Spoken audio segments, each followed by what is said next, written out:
Good morning everyone, and welcome back to JTD Farms video diary.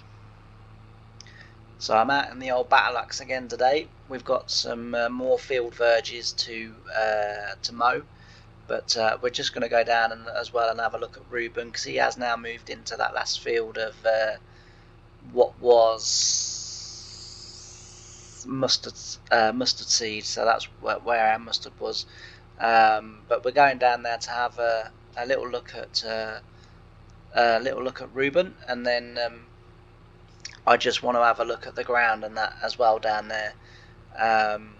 And although it seems odd, I just want to see how many trees are around those three fields up there, because as farmers we got a little bit of bad news today. So I woke up this morning to the news that the government have now definitely banned us being able to drill rapeseed with neonic seed treatment. So neonic is a chemical that is placed onto, or a dressing that is placed onto the seed, and that dressing that goes onto the seed is a chemical that stops the rape from being attacked in the early stages by flea beetle, usually flea beetle and slug and stuff like that. So it offers the plant a little bit of protection while the plant can sort of get itself established and get itself sort of going. But yeah, the government have decided today that that's no longer going to be a thing. We can no longer do that. We have to plant untreated seed. Now, the reason I'm looking at the tree situation is nothing to do with the neonics. So the neonics is for the flea beetle, which will devastate. We've had it in the past, and we've been very up on trying to prevent the crop as much as we can in its early stage, through pesticides and stuff like that. But yeah, so the government, as I say, have decided that that's no longer going to be a thing, and that we can no longer use that as a treatment. As you can see, I have we'll just turn the engine off. So we're looking at tree cover basically for the pigeons. So we try and plant our rapeseed as much as we can out in the open. Not always possible, but as out into the open as possible. But we know that down this end of the field, actually, there are some. There's a little bit of a wooded area down this end of the field. So, but yeah, so it's kind of thrown us into sort of a little bit of a quandary, really, with the neonics, because it's a case, simply of pretty certain Reuben is in this field.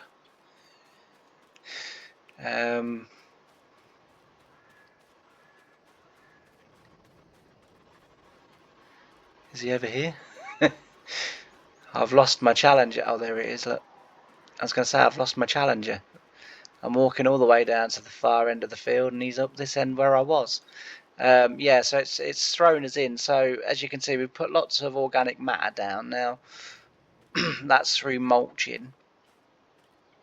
And the plan was this field and those fields over there, or over there, we're going to come rapeseed. But with the neonic thing, sort of taken effect as of today, so it's an immediate effect. So anyone that has drilled their rape already has basically got in at the last second and got away with it. But for us, it now does throw it into sort of some sort of doubt, because are we going to take the risk and drill it and try and spray? I mean, the thing is, neonics, they've been banned because, it's terrible for, the seed, it's, terrible for the environment and all these chemicals and everything else. But what they have done in banning neonics is they have now forced farmers' hands to spray a lot more pesticides on the rapeseed to try and protect the rapeseed in order to get it to establish. Now what's going to happen is that I've got a feeling, I mean, I've already had 3 phone calls this morning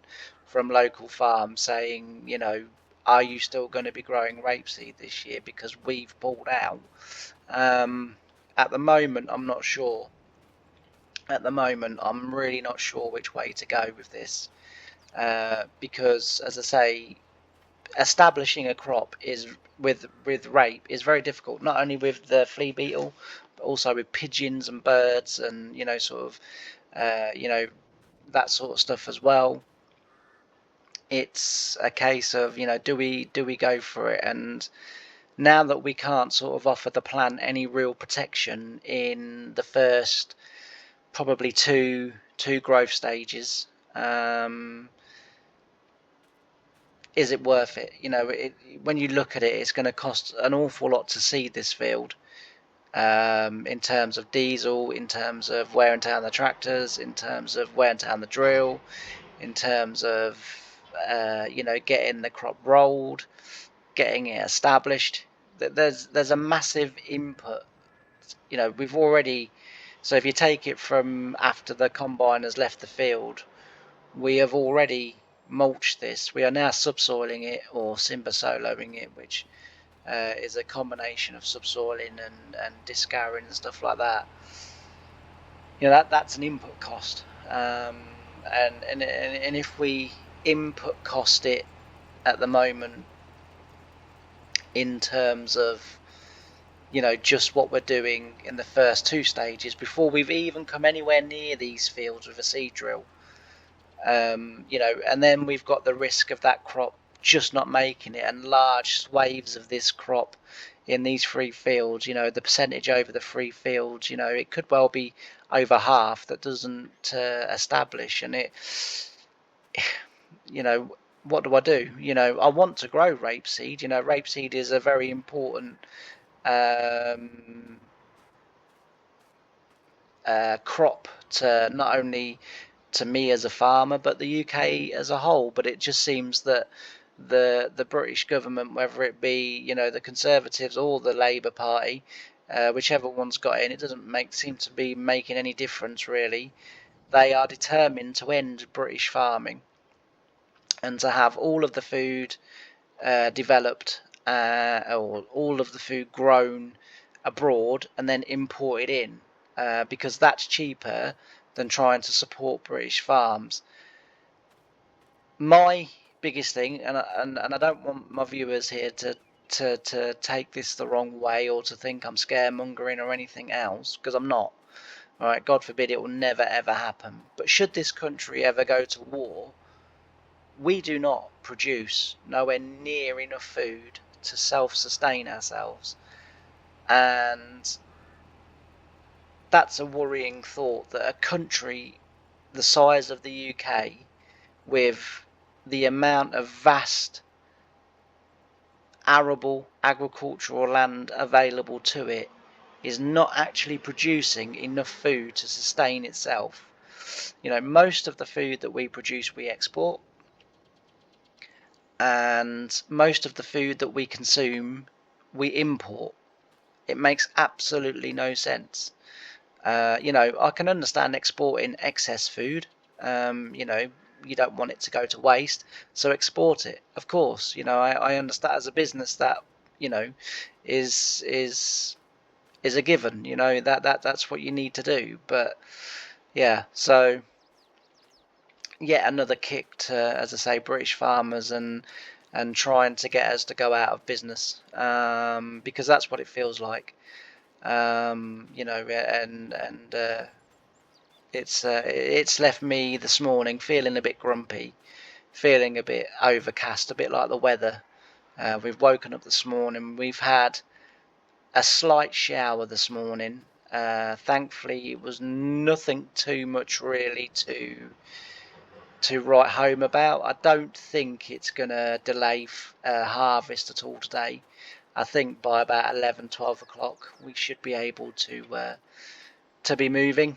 I think I might come back later and get some drone footage of Ruben, but we have had quite a bit of Ruben and the Challenger and the Solo, so as much as I can, I will try and keep it fresh. But yeah, so that's the situation that I'm in this morning. Is okay,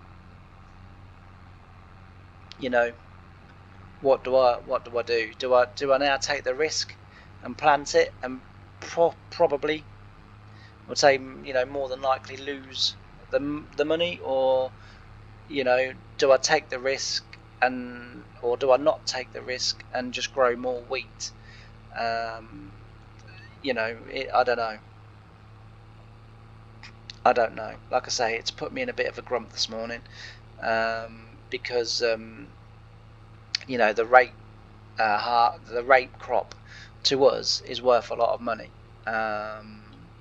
You know, to give you some sort of perspective on what it's worth to us as a company. So we sold our entire rape crop field before harvest, so we pre-sold it, which meant that it came off the fields, it went straight into our dryer, we cleaned it, and then the lorries came and fetched it away.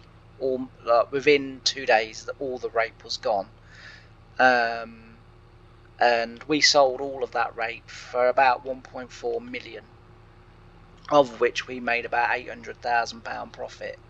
So that loss to this farm is huge.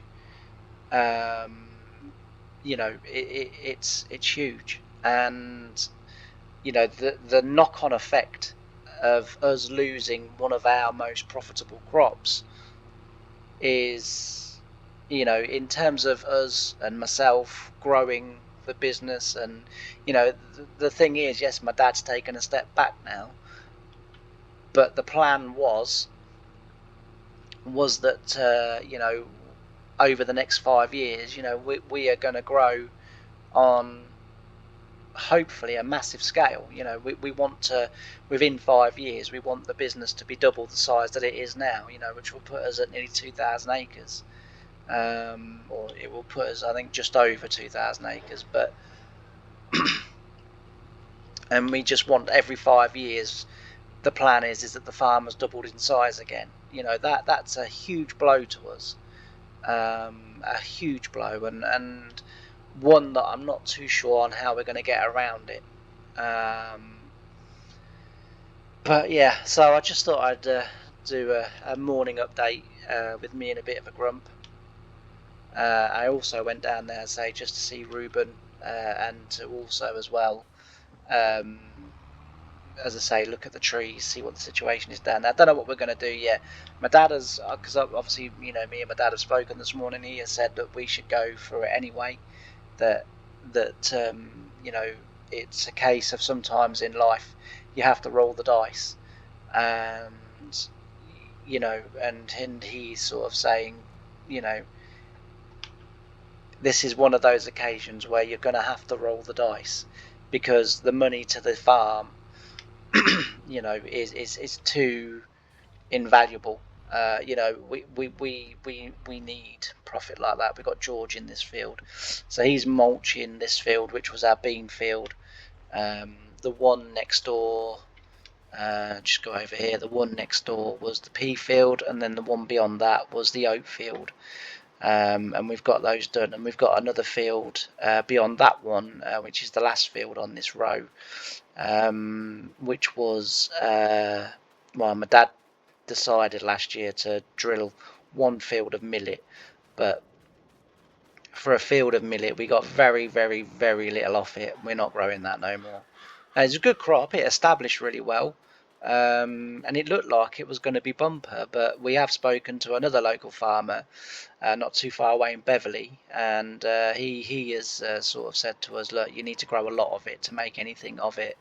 You know, otherwise, you know, if you're just going to grow one field, you're going to lose money. You need to be growing, you know, a lot. You know, I mean, he grows in excess of 1,500 acres of it, so you know, he's sort of saying it's not too bad, but yeah, we're not growing it no more. So yeah, as I say, this was our pea field. and then, as I say, we had our oat field and then the millet field. And George has got all of these to do along here, and I've got all the verges of the fields to cut. So we're going to get on with that. Like I say, we have had a shower this morning, which is going to set us back till probably lunchtime, but not too bad. We had a really good day yesterday. Stephen did get to us in the end, which was good, but he could only make it until we stopped last night. We stopped at about 2:30 last night. So we've got a field of sorghum over in that direction, on what we class as the other side of the farm. So we've got a field of sorghum out there. The rest of that out there is wheat.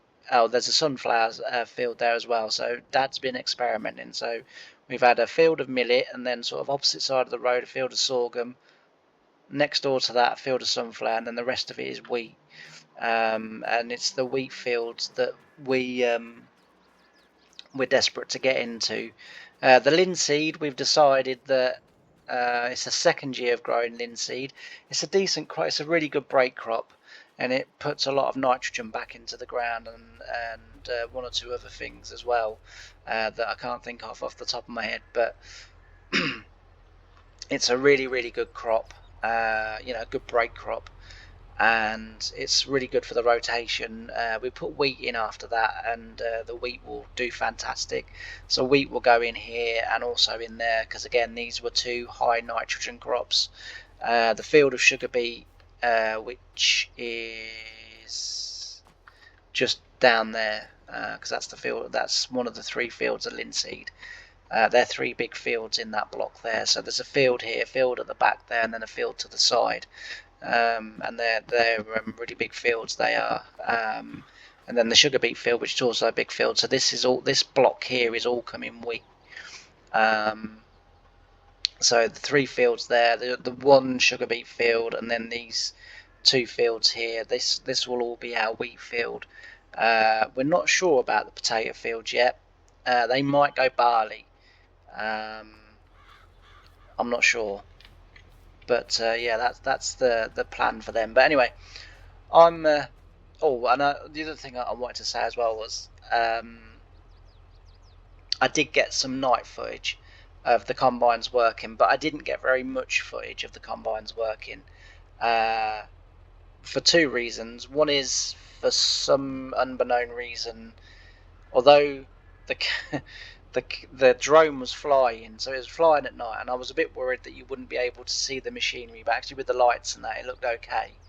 But when I was filming the New Holland, the tractors and trailers were coming alongside to empty, and I thought, great, I'm going to get a really good shot here.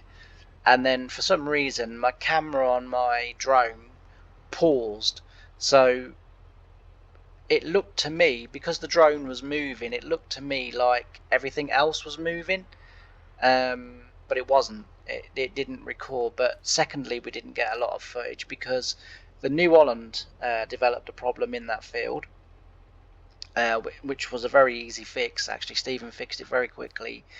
But we also had trouble, alas, again with the Massey Ferguson, which again stopped unloading. We have no idea why this combine keeps doing this. So again this morning we've got Massey Ferguson out, or AGCO out to it, because again we've got we were doing two wheat fields, funnily enough. We were doing the two fields in front of my house where I live, and yeah, we were doing those two fields, and we've got wheat still in the combine that we want to get out, and yeah, it just stopped unloading again. So in the end, the New Holland had to finish the field it was in, and then the field the other side of the road. So we've got a bit of wheat here as well that we'll be moving into a bit, hopefully today. As I say, we've got to get the sorghum field harvested. Once that field's harvested, we are blitzing through wheat. I've been ringing around trying to get another combine, and I've got no luck.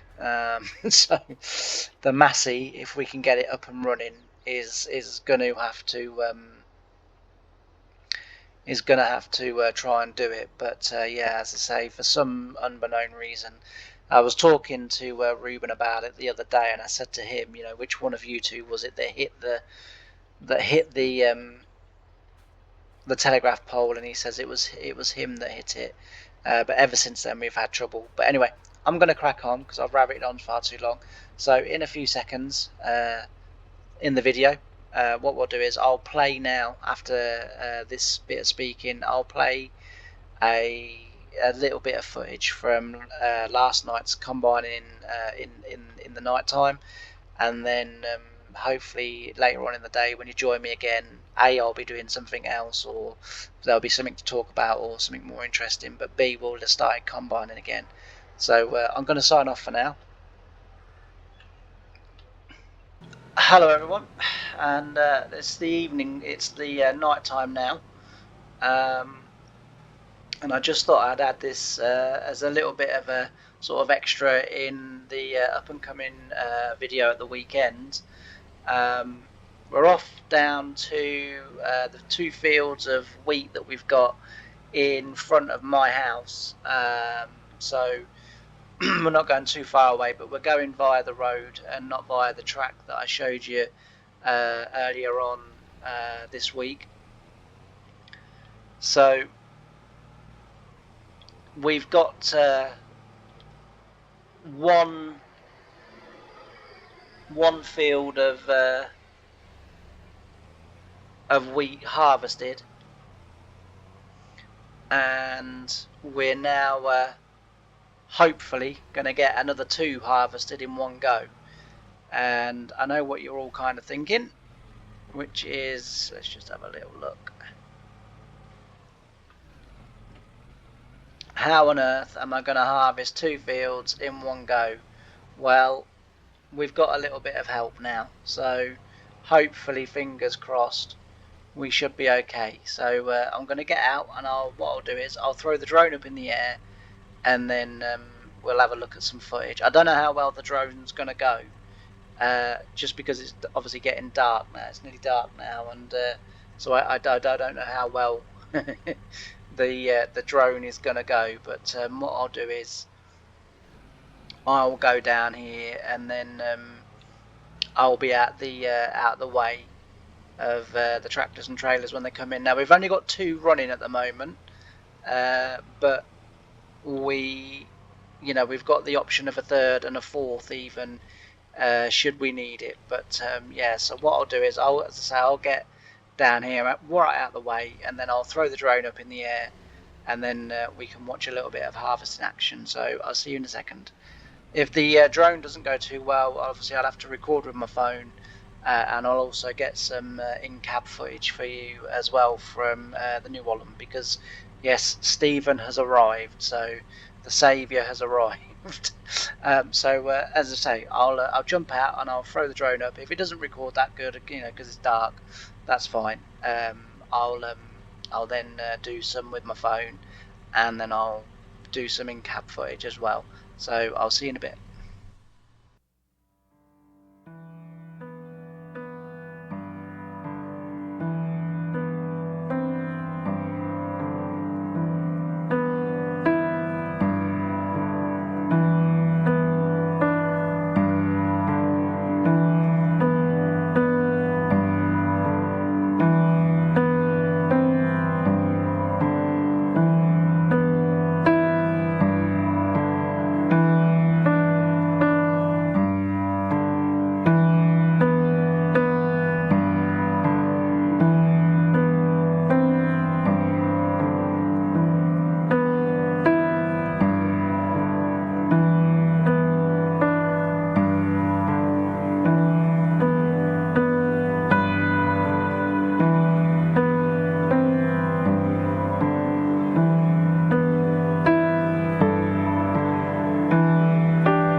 I'm out in this wheat field that we cut last night with Stephen and Dad over there. Stephen was in this field. I think if I've edited the way that I'm planning on editing, you would have already have seen that footage.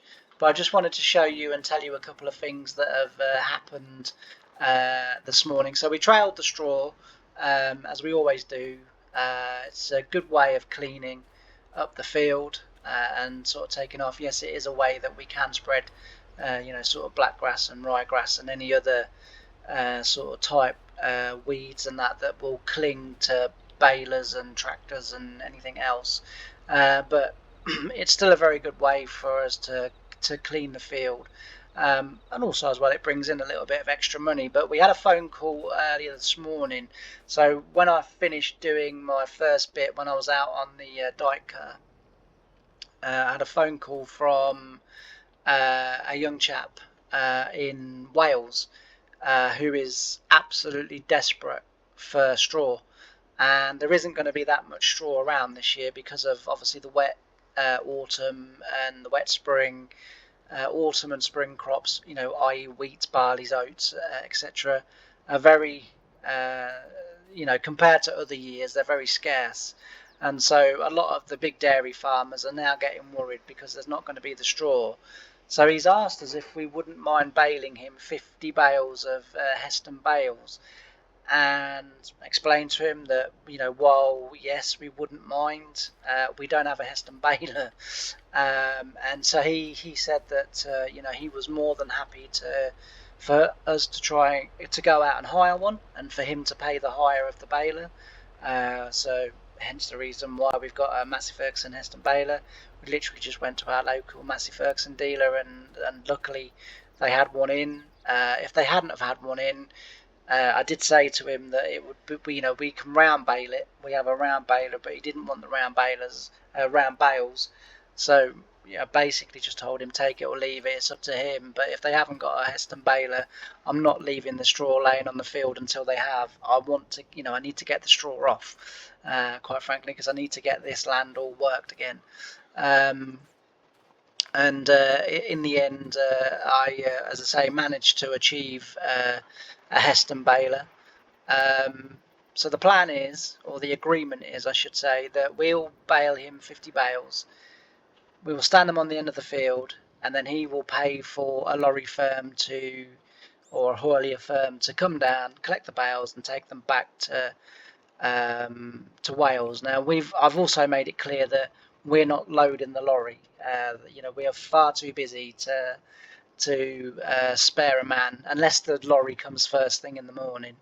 But there's no guarantees of that, and I've just said, like, for easiness of you find a way of loading the bales, and you can have the bales.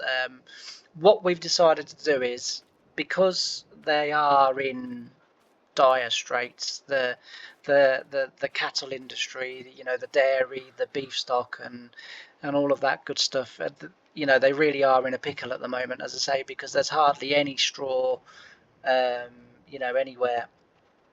We've basically given this straw for next to nothing to try and help them out. I mean, he's been good enough to pay for the hire of the baler. He's been good enough to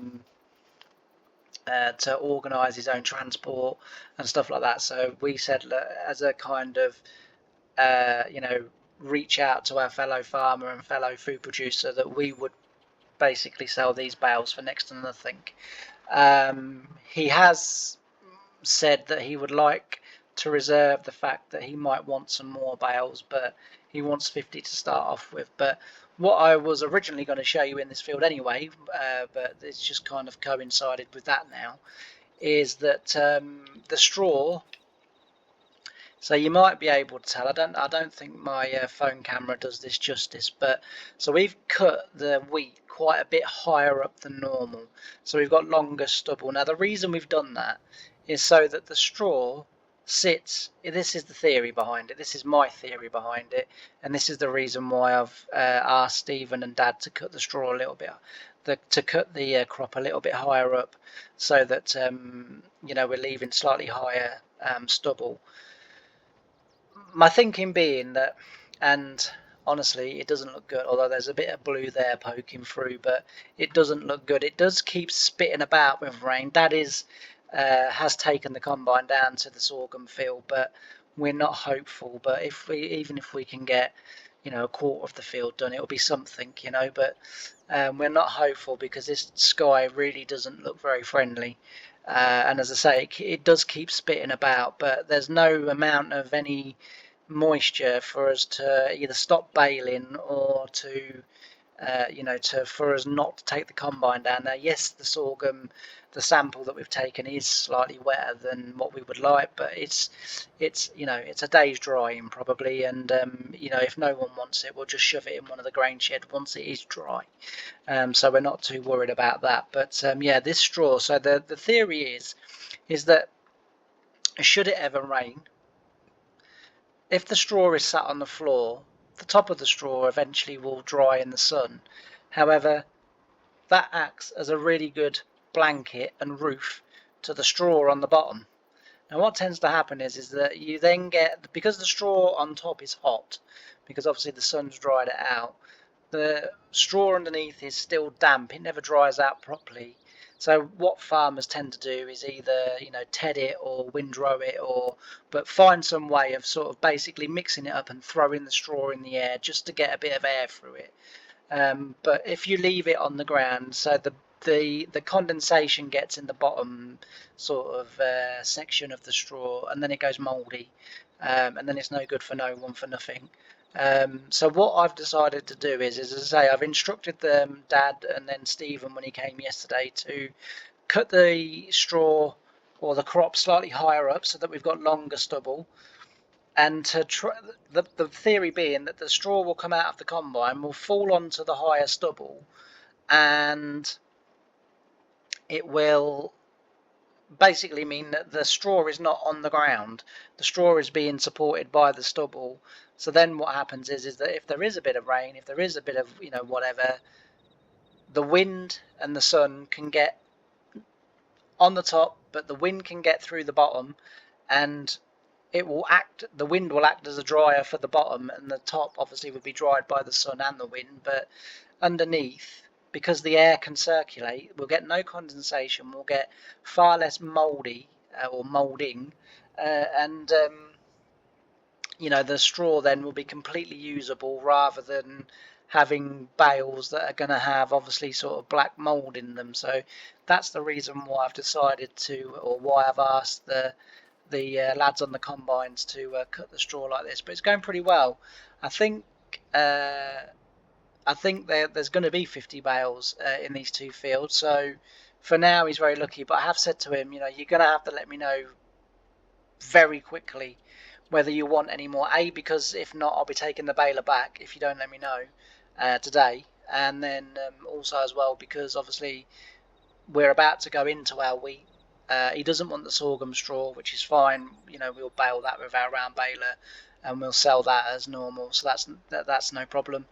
But yeah, so he, as I say, he rang us, and he did sound, sort of very desperate, and I know a lot of them are, and so we've decided to help out, and there's a few other farms that have on the sort of forums and that I belong to that have kind of put out a bit of a plea for straw. So it might even be that I might even extend the hire of the baler myself and bale all of the wheat straw and then sell it for next to nothing to farms in sort of Scotland, Wales, and even in the UK, sort of fellow Yorkshire farmers, and down south, up north, wherever, and try and help them out a little bit and try and get them through what is going to be a very difficult winter, because not only will it knock on to the end of this year, but it's going to go on through next year,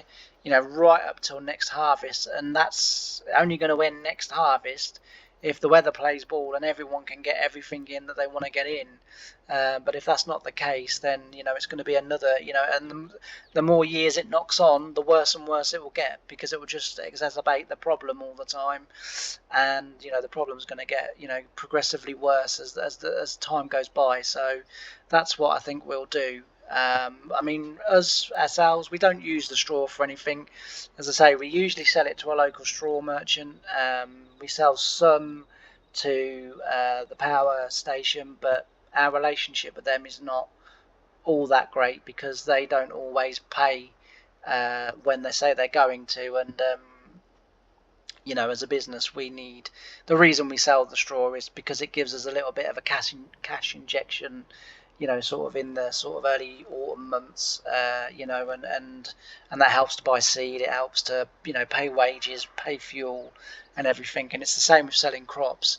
You know, a lot of our rapeseed and a lot of our winter barley will be sold before the harvest even begins because we need that cash injection to sort of get us to the winter, and then over winter we'll start selling wheat and different things, and then that will give us another cash injection then. But yeah, so I just thought I'd bring you in on that and try and explain what's going on a little bit later once I get this field done and get back to the farm. I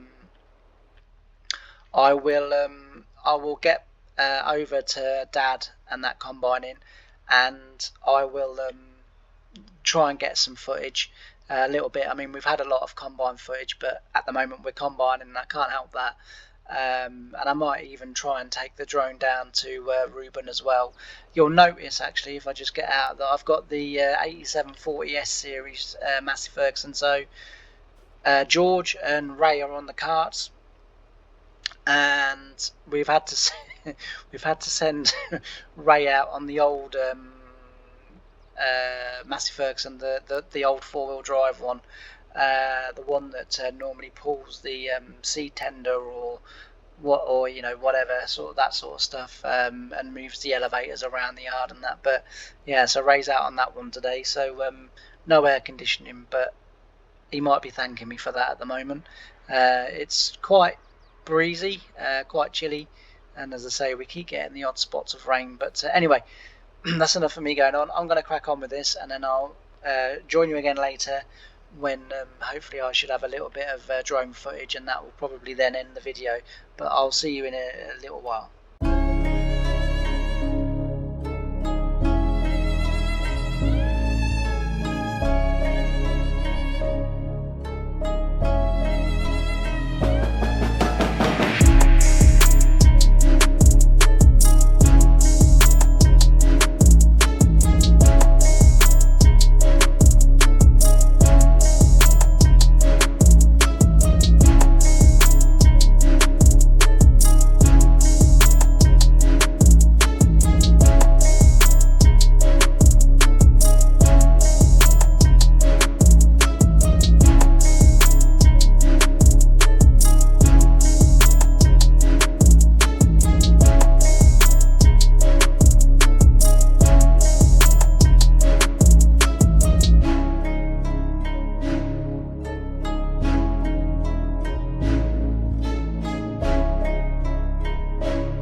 Right, here we are. We're back out in the field then with Ruben, as you've just seen from the drone footage, and also as well a little bit of footage that I did inside the cab.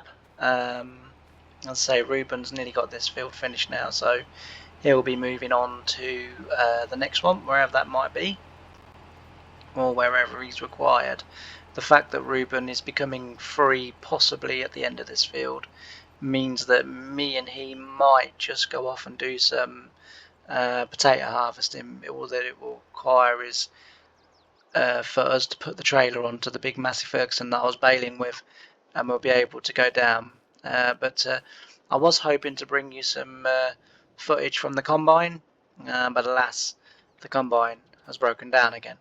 So I'm gonna have to, as I say, end this video here in the field with Ruben, because as I say, we've got the combine now currently in bits on the field, and we don't know if we're going to get that up and running again today.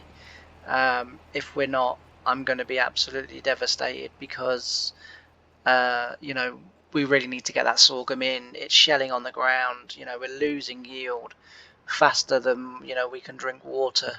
It's just a year to forget for farming, and it's days like today when I really do think, why do we do it? As you can probably tell, I'm not in the greatest of spirits at the moment. As I say, the combine is down again. I don't know. It's tough when it's like this. It really is tough. I wish I had sort of good news or exciting news, or just anything cheerful to say, but sadly I haven't. As I say, with the combine down, we've still got, apart from the 2 fields of wheat that were done yesterday evening, we've still got all of our wheat standing. Our linseed is still standing. And it's not looking good. It really isn't looking good. So I don't know. I'm feeling pretty low at the moment, as you can tell. So I apologise that the end of this video isn't a good, jolly, cheerful me. But yeah, it's a low point. A low point more. I mean, the combine's been on and off all sort of